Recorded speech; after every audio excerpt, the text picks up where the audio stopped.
পিউ কিচেনে আপনাদের সবাইকে স্বাগত। আমার আজকের recipe butterfly chicken recipe.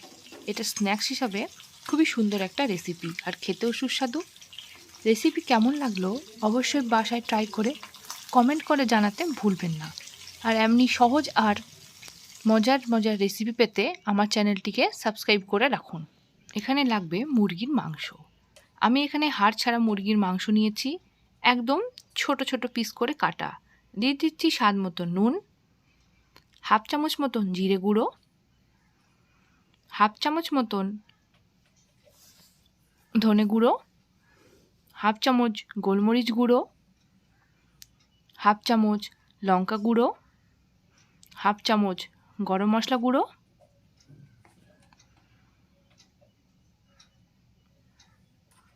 Half চামচ হলুদ গুঁড়ো, 1 চামচ মতন আদা বাটা আর 1 চামচ মতন রসুন বাটা,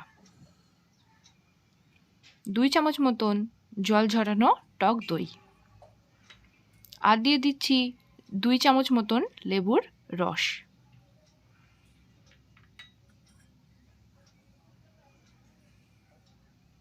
দিয়ে ভালো করে মাখিয়ে নেব।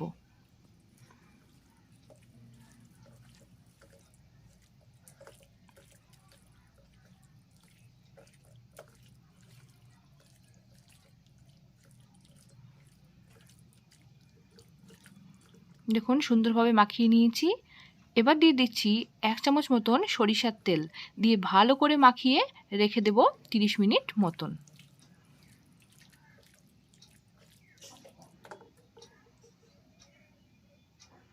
এবার আমি নিয়ে নিয়েছি আলুগুলোকে পাতলা করে কেটে নেব।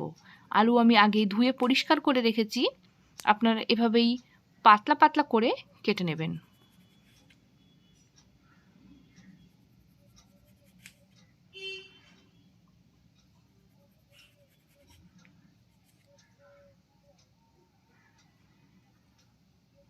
আলু কেটে নিয়েছি, এবার একটা বোল নিয়ে নিচ্ছি আর তাতে নিয়েছি জল, আর তাতে দিয়ে দিচ্ছি 1 চামচ মতন কর্নফ্লাওয়ার, দিয়ে ভালো করে মিশিয়ে কেটে রাখা আলুগুলো তার মধ্যে ডুবিয়ে রাখবো কিছু সময়।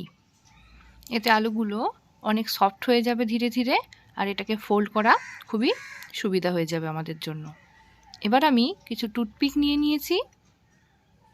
দেখুন, এবার একটা করে আলু স্লাইস নিয়ে তার মধ্যে একটা করে চিকেনের পিস দেব। ঠিক এইভাবে আমি যেমনভাবে করছি, দিয়ে টুথপিক দিয়ে ভালো করে এটাকে সেট করে নেব ভিতরে।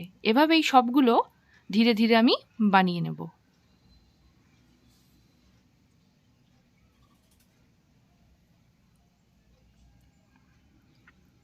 আপনারা অবশ্যই বাড়িতে ট্রাই করবেন, দিয়ে আমাকে জানাতে ভুলবেন না যে আপনাদের কেমন লেগেছে।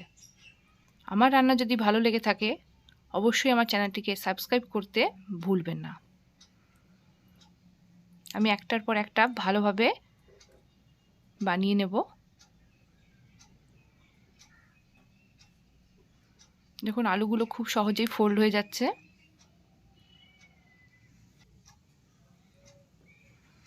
এবার চিকেনের পিসগুলো ভাজার জন্য কড়াইতে দিয়ে দিচ্ছি তেল। তেল ভালোভাবে গরম করে নেব। গরম হয়ে এসেছে, এবার আমি দিয়ে দেব চিকেনের পিসগুলো। এগুলো ভালোভাবে হালকা আঁচে আমরা ভেজে নেব।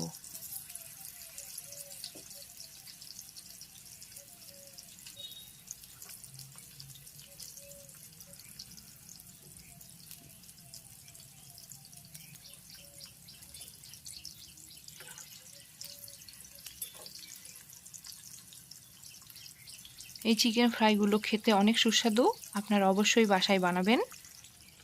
সন্ধ্যার স্ন্যাক্স হিসেবে অনেক সুন্দর একটা রেসিপি। দেখুন এক সাইড হয়ে এসেছে, আমি ধীরে ধীরে উল্টিয়ে দেব, দিয়ে সুন্দর করে ভালোভাবে এগুলো ভেজে নেব।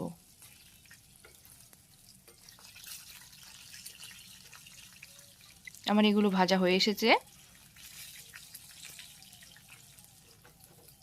এগুলো এবার আমি তুলে সার্ভ করে দেব। আমার রান্না আপনাদের ভালো লেগে থাকলে সাবস্ক্রাইব করতে ভুলবেন না। ধন্যবাদ সব্বাইকে।